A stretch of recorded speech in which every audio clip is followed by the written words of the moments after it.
Nouveau tutoriel, je vais essayer de vous rappeler comment récupérer des travaux d'élèves. Alors l'outil idéal pour récupérer des travaux d'élèves dans Moodle, c'est l'outil Devoir.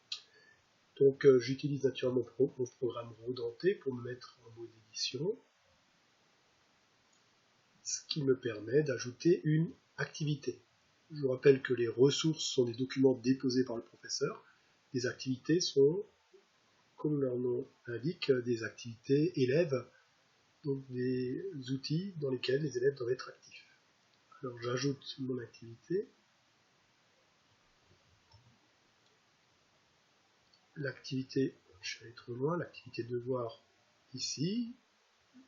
Le petit logo, la petite icône est significative, une main tendue, on attend un travail rendu par les élèves. J'ajoute le devoir. Un peu comme toujours dans les menus Moodle, beaucoup de possibilités, mais une seule, indispensable, le titre du devoir. Donc je vais proposer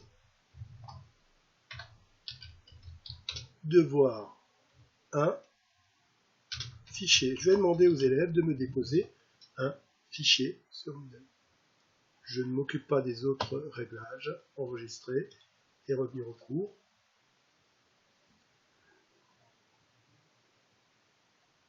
Et mon fichier, mon devoir, j'ai rajouté, devoir fichier apparaît dans mon cours Moodle. Je vais créer un autre devoir un peu différent. Je vais vous montrer qu'il y a deux possibilités. Donc ici, l'élève va me déposer un fichier avec la difficulté naturellement de la variété des fichiers qui peuvent être déposés. On peut conseiller aux élèves de rendre un fichier au format PDF, ce qui facilite quand même le travail du professeur. Alors si je récupère des fichiers élèves, à quoi vont ressembler ces dépôts d'élèves? Eh bien je vais vous montrer un exemple concret. J'ai ici créé un devoir pour une classe de première. Si j'ouvre ce devoir, je me retrouve sur une page où je peux voir le nombre de participants à mon cours. Donc il y a 26 élèves inscrits à mon cours. 24 ont rendu leur travail. Je peux consulter les travaux remis par les élèves directement. Voilà, j'ai la liste des élèves. Le travail remis, vous l'avez vu sous différentes formes, Word, RTF, etc., ODT, et la note que j'ai pu donner à mes élèves. Je peux télécharger individuellement un travail d'élève.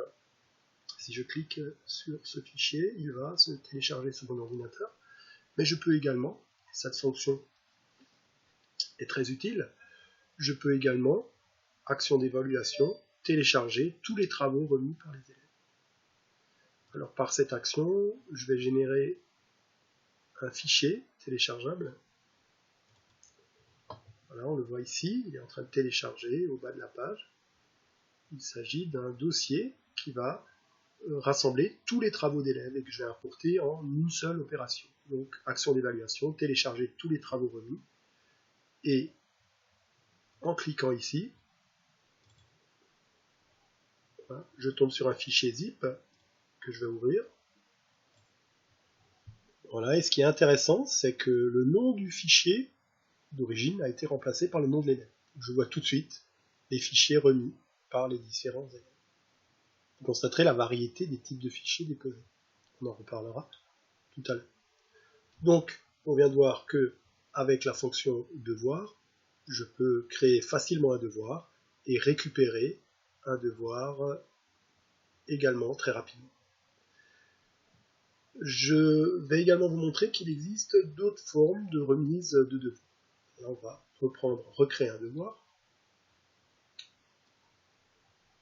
Hein, je choisis l'activité devoir, je dépose mon devoir. Comme tout à l'heure, je lui donne un titre, devoir 2, je l'avais nommé fichier, celui-ci, je vais le nommer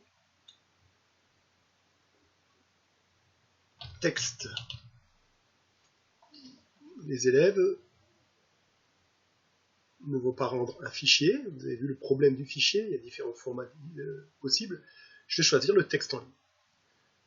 Donc, l'élève va déposer directement un texte. J'enregistre, je reviens au cours comme tout à l'heure. Et je retrouve mon devoir de ici. Alors pour bien voir la différence, je vais provisoirement prendre le rôle élève. Vous puissiez voir pour l'élève quelle est la différence entre un devoir fichier et un devoir texte. Je vais prendre rôle élève,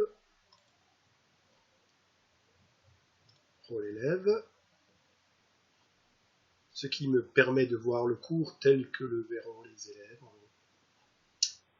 Et donc je n'ai plus accès au mode édition naturellement. Et donc je vais choisir dans un premier temps le devoir fichier. Vous allez voir la différence entre les deux types de remise. On voit qu'on propose à l'élève d'ajouter un travail. Ajouter un travail. L'élève va ensuite devoir remettre un fichier, remise de fichier. Donc je vais dans mon ordinateur, je choisis déposer un fichier, choisir un fichier. Et je récupère n'importe quel fichier sur mon ordinateur. Je peux le déposer ce fichier. Voilà, le fichier est présent, j'enregistre et l'élève a déposé son travail. Il peut, s'il le veut, le modifier, supprimer le fichier, en mettre un autre. Je vais maintenant retourner dans le cours test et choisir le deuxième type de remise. Je suis toujours élève, je suis toujours en mode élève, et je vais choisir le deuxième devoir, voilà, le devoir texte. Toujours la fonction ajouter un travail, mais là on ne me demande pas de déposer un fichier, mais on ouvre tout simplement l'éditeur Moodle. Je peux répondre à la question. Je peux, si je souhaite, rajouter des images. Je peux même enregistrer ma voix. Insérer l'enregistrement audio. Démarrer l'enregistrement. Bonjour monsieur le professeur. Arrêter l'enregistrement. Insérer l'enregistrement. Alors il est limité à... Cet enregistrement audio est limité à 2 minutes. Ce qui peut être suffisant. L'élève peut même se filmer s'il a une caméra, insérer l'enregistrement vidéo. Donc réponse écrite, réponse sous forme audio, réponse sous forme vidéo possible. J'enregistre. L'avantage ici, c'est que le professeur n'a pas de problème de format de fichier. Bonjour monsieur le professeur. Voilà, donc mon enregistrement, vous pourrez donc écouter tous les enregistrements déposés par vos élèves. Toujours possibilité de modifier le travail. Je reviens à mon cours test 21. Vous voyez, j'ai toujours le fil d'Ariane qui me permet de naviguer. Je retrouve mon cours ici. Voilà, je suis dans le cours. Mes deux devoirs ont donc été créés. Je suis en mode élève. Je reviens à mon rôle, pardon, c'est là-haut. Je reviens à mon rôle normal. Ici. Et je retrouve le mode édition si je le souhaite. Alors nous allons voir tout à l'heure comment on peut corriger les travaux remis par les élèves.